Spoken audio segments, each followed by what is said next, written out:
Hello everyone, welcome to Come Sit at My Table. We're Tom and Melissa and we appreciate you being here for our video today. This is Subscriber Sunday number 7.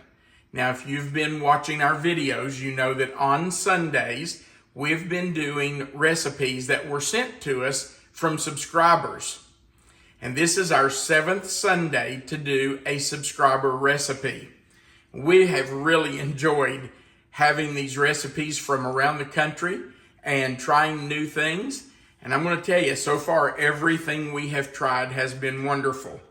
And today's recipe comes from Jan Wingo from Pasadena, Texas. Now, this is a very special recipe to their family. And I know it's going to become a very special recipe to ours. In her letter, Jan says, "Dear Tom and Melissa, please find enclosed a copy of my mom's handwritten recipe for shrimp orleans. She first started serving this recipe in 1965 in Pasadena, Texas, when my sister Carolyn and I had our first 2 children. It has been a family favorite ever since. Our children were raised on this recipe, and they are now raising their children on it too. Mother found this great recipe in a magazine, but couldn't remember which one. Pasadena, Texas is about 50 miles from the Gulf of Mexico and Galveston, Texas. So fresh caught shrimp is a summertime natural for our area. However, when shrimp are out of season, frozen, shelled, deveined shrimp will work just fine." Now we live in landlocked Kentucky. So we are using frozen shrimp today. She goes on to say, "Mother died in June 2023, and this recipe was found in one of her recipe boxes. My niece Julie, who lives in Tyler, Texas, suggested that I send this recipe to you and Melissa." I just have to stop here. Isn't it awesome that when someone's gone, they can still be with us through a special dish, a recipe that they leave for us? I just think that's fantastic. Mom always served this dish over long grain rice with a couple of loaves of French garlic bread and a big lettuce and tomato salad. This recipe can easily be doubled if necessary. Be prepared. Everyone will ask you for second and third helpings. And it's signed Jan Wingo. Now, I want to show you her mom's handwritten recipe. And I love that she copied it instead of, typing it up for us. Isn't that It's nice special? that it's in her mother's handwriting. And I promise you, Jan, I will keep this. Even though it's not your mom's writing, it's not her original, this is very special to Melissa and me. So we will hang on to this. This is a really easy dish, but I'm telling you, it sounds delicious. I can't wait to try it. Here's what we're going to do. This is what Jan's mom's recipe said. You're going to start with 1 tablespoon of butter. Now, I know this is very simple, but I want to show for people who are not seasoned cooks. Your butter is marked off in tablespoons. So there's 1 tablespoon, 2 tablespoons, 3, 4, 5, 6, 7, 8. So 1 stick of butter is 8 tablespoons. All you need for this is 1 tablespoon. Now, I know that's kind of elementary, but for those people who are not seasoned cooks, that's important information. We're going to melt that butter in a saucepan and add 1 medium sliced onion. Now, it's not diced. I just sliced it. I quartered it and then sliced it. Well, some of them I kind of have. So it's long slices. It's not diced. Then we're going to add 1 clove of minced garlic. If yours is already minced in a jar like mine, that's about 1 teaspoon. We're going to add 1 can cream of mushroom soup, 8 ounces of sour cream, and it doesn't say on Jan's mom's recipe, but I would not use the low fat or fat free. You need the full fat sour cream. We're also using 1/4 cup of ketchup. The recipe calls for a 3-ounce can of sliced mushrooms. I could not find a 3-ounce can. This is a 4-ounce jar. And I'm going to use it all. I don't think a few extra mushrooms can hurt anything. And then it calls for 2 cups of cooked, peeled, deveined shrimp. Now, when I went to our store, and we live in a small town, when I went to our store, all I could find were shrimp with the tail on.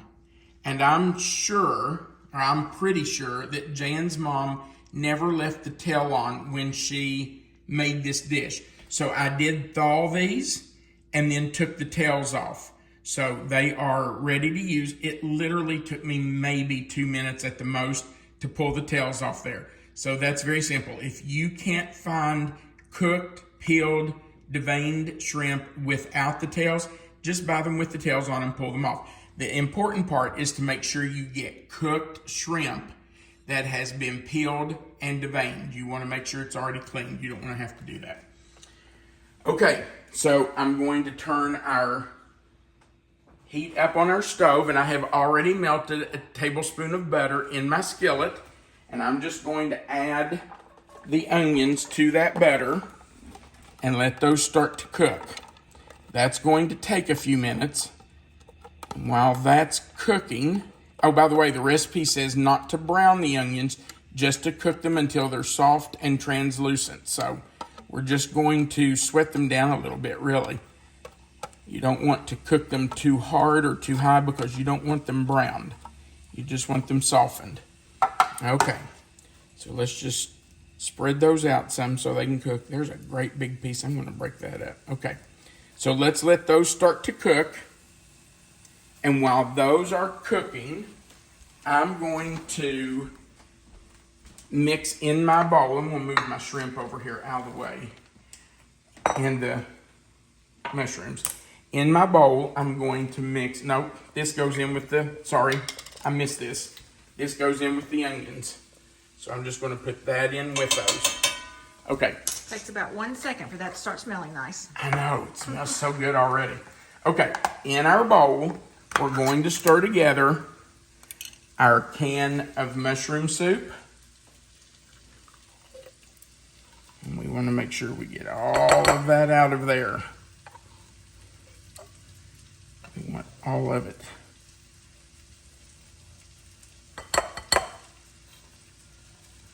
All the way down to the bottom. Okay. So let's scrape that off of our spatula. Then we're going to add, I'll just go ahead and add our ketchup since it's sitting there. You can hear those onions sizzling. Oh, they sound good. You want to stir those. Give me just a second. Oh my goodness, that garlic smells so good. And those onions. Okay. And we're going to add our cup of sour cream. It's 8 ounces. In it goes.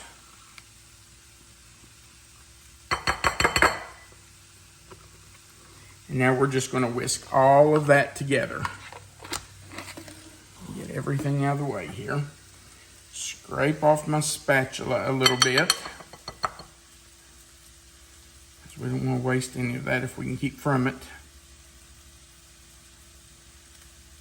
Okay.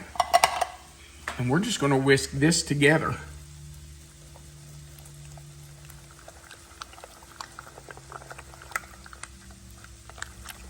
When I was thinking about this recipe, I thought, with that ketchup, is that sauce going to be really red? And I thought, well, you know, you've got the sour cream and the mushroom soup. That's probably going to really tone it down. And sure enough, it did. It's got a red tint to it, but it's not extremely red. Okay, so we have that ready. Let's check our onions.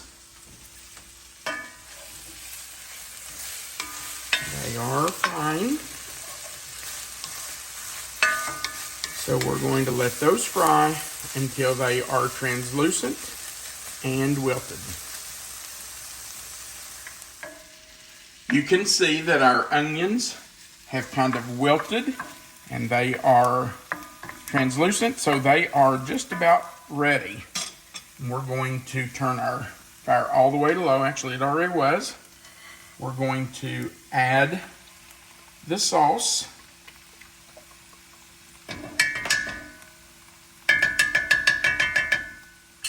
I'm going to grab my spatula and scrape that out because we want all of that in there.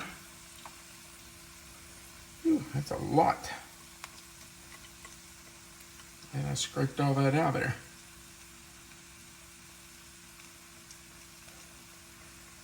Okay, so we have all the sauce in.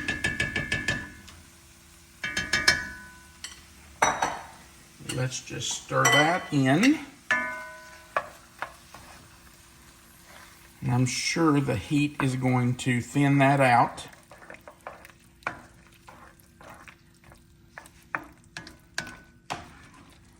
And then we will add in our mushrooms and our shrimp. So in go the mushrooms. Let's bring that back up to heat just a little bit before we add the shrimp. Just a little.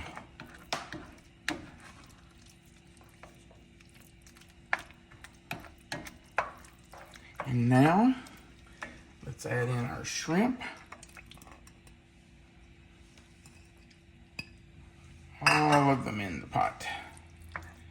And now we need to let this come up to heat. We want it heated all the way through. Remember, we don't have to cook the shrimp. They're already cooked. The mushrooms are already ready to eat. All we have to do is heat it through. As soon as everything's warm enough to eat, we will be ready. And we do have some rice in a pan and ready to go. So it'll take just a minute to bring this all up to heat. So our shrimp dish is heated through, the shrimp Orleans.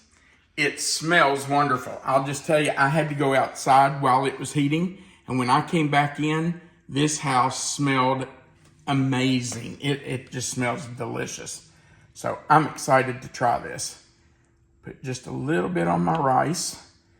I'm not going to eat too much because this is what Melissa and I are having for dinner today. Okay.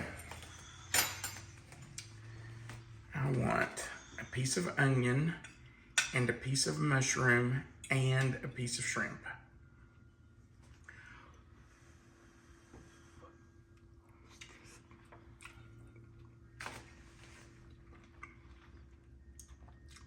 Wow.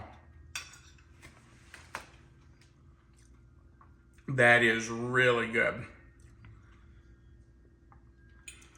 I have to have another bite.